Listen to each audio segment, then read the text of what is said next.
So we're going to move on to the interference in the ICC because all the attention in the world right now has obviously been focused on Trump and Greenland, and it looks like he could strike Iran in the next few days if you look at the open source military intelligence, and obviously everything from him threatening NATO to, which we will get to by the way when it comes to the comments on Afghanistan and NATO troops. However, a story that has now had a follow-up from last year is David Cameron interfering in the ICC. So as the Middle East Eye has continued to investigate, the UK government has confirmed for the first time that a phone call took place between David Cameron and Karim Khan. He is the prosecutor at the ICC, in which the Foreign Secretary is alleged to have threatened the Chief Prosecutor of the International Criminal Court over his investigation into the Israel war crimes in Gaza.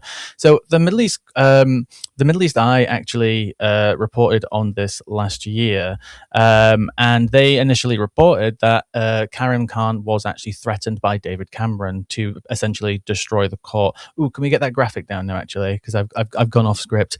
They originally reported last year that he was threatened by David Cameron, that if he continued to pursue these arrest warrants and investigations, that they will destroy the ICC. Now, obviously, the Freedom of Information request that the Middle East Eye have now finally got their hands on to confirm the call doesn't say that David Cameron said he was going to destroy the ICC. It just confirms that there was a call. So people can think of the reporting as it is, but it obviously sounds like something that we would do. Now, it's always funny to me that, nobody ever objects about the other ICC arrest warrants, right? Nobody had anything bad to say about the objectivity of people investigating Vladimir Putin, right? Except, maybe Vladimir Putin, the Tories, the Labour Friends of Israel, and obviously the USA. There is always, one clip that I always think of when it comes to the ICC in response to the arrest warrants coming out from a lovely senator, which I'm sure you've all seen before, Lindsey Graham from the US, and his response last year to the ICC arrest warrants being issued. Palestine is not a state under international law, and the Rome Statute doesn't apply to Israel or the United States or France or Germany or Great Britain, because it wasn't conceived to come after us. Now, it's just obviously saying the quiet bit out loud, right? We all know, after World War II, that the Western powers, the way they shaped the UN and international law, they did it in a way which, either favored them or gave them immense power over how these institutions run, hence the Security Council in the UN, permanent seats, the veto power. But obviously, there's been lots of evidence that just hasn't always worked for them in the way that they wanted. There's reporting going all the way back years ago where Israel was trying to stop Karim Khan from even being selected, and the US also got involved too, but that was again years ago, and the reporting, as always, can't always be confirmed. But I just want to go through. The Middle East Eye have been doing tons of investigations into the interference with the ICC. They've obviously got good sources there. I just want to quickly go through the timeline of what they have found. And there are multiple global news outlets who have found these stories and corroborated them too, or added evidence to the pile. So it's not just coming from one source, the Middle East Eye. So I'm just going to quickly go through the timeline of all the interference that has happened. This is going to involve me looking at my iPad a lot. And I didn't want to put a graphic on the screen for this because it'd be too long. But I think just to put all the investigations together paints quite a crazy picture of how this international court is essentially completely under attack and has been for years. But in April 2024, weeks before Khan applied for the arrest warrants for Netanyahu and Gallant, then British Foreign Secretary David Cameron privately threatened Khan that they would defund and destroy the ICC if the Israeli leaders were issued with warrants. In May 2024, Lindsey Graham did that thing on the camera. But what actually happened with the rest of that clip is that he essentially said, if they do this, if they continue to do this, if they pursue this, and if they enforce this in any countries, I'm going to use my powers as a senator to try and sanction them. Before the allegations were made about Khan, because he is currently under investigation for potential sexual assault, sexual harassment at the ICC, Khan had received a security briefing that indicated that Mossad, Israel's intelligence agency, was active in The Hague. Make of that what you will. That, if I remember correctly, that intelligence came from the Dutch government as well, specifically. The woman accused Khan of sexual misconduct wrote in May 2024 in text messages to Khan that the Middle East Eye saw that there were games being played and attempts to make her a pawn in some game I don't want to play in. 2 internal ICC investigations into the allegations were closed after she refused to cooperate with them. The complaint had previously sought and obtained Khan's help in another investigation. So Khan was actually helping this woman, who is apparently now someone's using her to accuse him of some sort of sexual harassment and assault. He actually helped her with another complaint against another person doing that to her. So this was during a period which she apparently then later alleged that Khan had repeatedly sexually assaulted her. Investigators found no wrongdoing on the part of the individual who was the subject of the complaint. And this is where we get into another part of the ICC. So there's a guy called Thomas Lynch. He is Khan's special assistant. And this is where it gets even more interesting. So he was tasked to liaise with Israel on the Palestine investigation. He played a key role in making the allegations against Khan as an official. Privately, however, Lynch had expressed his own doubts about the allegations to Khan's wife, and said that the timing was suspicious. In response to questions from the Middle East Eye, Lynch described allegations in this article as false and misleading. In May 2024, you're going to love this, guys. In May 2024, Lynch suggested that Khan organize a dinner in Jerusalem with prominent lawyer Alan Dershowitz. Where do we know Alan Dershowitz from, guys? Where do we know him from? Was he a famous pedophile's lawyer, Jeffrey Epstein? Was he also the lawyer for Donald Trump as well, intermittently? He's currently also the guy who keeps going on Fox News, I think, saying that Trump can run for a third term. They were all supposed to have dinner together. Khan was never going to go. The plan was that Netanyahu himself would then join them in the middle of the dinner, where he would then try and obviously coerce him. A female ICC lawyer told the Middle East Eye there was a group of people within the court who she had disagreed with Khan's approach and who were working to discredit him. She said that they had been approached in 2024 and asked Khan if Khan had ever behaved inappropriately towards her. So there were people fishing to see if they could find anything on Khan. I told them that he was the last person on my list of men who would do that. Khan met a guy called Nicholas Kaufman. He is a British Israeli defense lawyer, and he was there to discuss the Israel investigation just 2 weeks before 2 weeks before Khan was forced to go on leave after it was publicly revealed that he was under investigation for sexual assault allegations. According to a note on the meeting file at the ICC, Kaufman told Khan that if the warrants against Netanyahu or Gallant were not dropped, they will destroy you and they will destroy the court. Kaufman also works with Yoav Gallant. He gave him legal advice about the arrest warrants. He was actually in the notes as well. It said that he was given permission at the highest level, indicating that this is coming from Israel, that he was allowed to basically offer this piece to Khan and to basically stop the investigations and nullify the arrest warrants.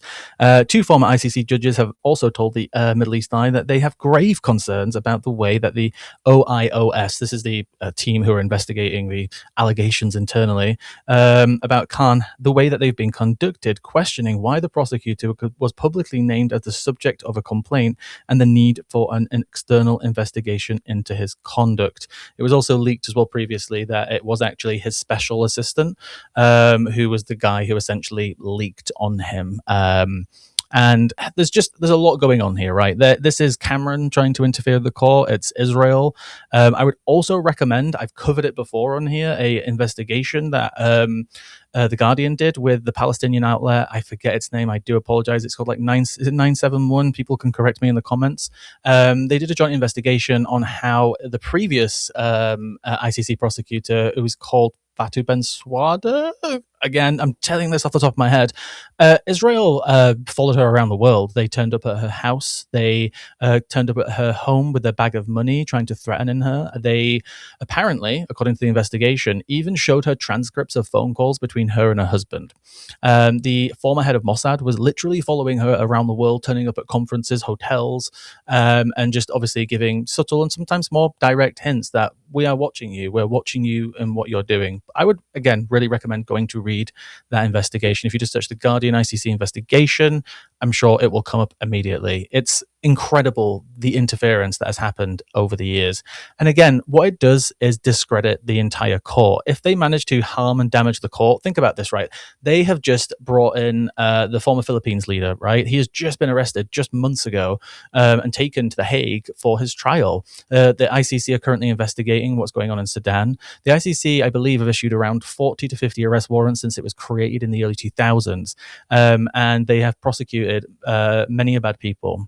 And not only is trying to take them down or trying to discredit them just horrible and bad and evil in so many ways, it stops them from doing like future good in holding people accountable who are literally, committing genocide, committing war crimes, committing all these atrocities, just because you want to take them down for your own, obviously, selfish reasons.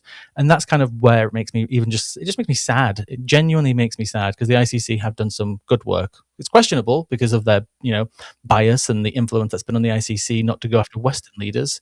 But this is what happens when they do. They went after Netanyahu, and now all of that I've just listed off has happened in the last 2 years because they finally went after a Western leader. Now, my iPad's timed out. Damo, let's bring Damo in. Obviously, went through a lot there. I know you've covered some stuff around this before, I think, in the past, and you've talked about some time ago. This is quite shocking actually to see it all confirmed, though, because as we know, everything like this always remains allegation until maybe it'll get a confirmation at some point later on. But this is quite remarkable in that Cameron has been confirmed not only as speaking to Karim Khan, and obviously Khan had said he's been threatened by an official, a senior British official, but it's now come out that Cameron was the only person to have spoken to Khan on that day, as Middle East Eye have covered. And if people are not reading Middle East Eye, please do start reading Middle East Eye, because they are one of the best Middle East covered independent media outlets out there today. You really should be reading them, as well as goodness knows how many others that I regularly use for source material, and I'm sure you guys do on here as well. But that basically nails on the fact that it was Cameron that must have been the one that threatened him, therefore. There can be no ambiguity about that anymore. So this is no longer an allegation as such. It's no longer ambiguous. There's no advisors that could have been in the way. There's no anonymous official that might have done it. There's no plausible deniability left for Cameron. We know it was you, essentially, is what this comes out of.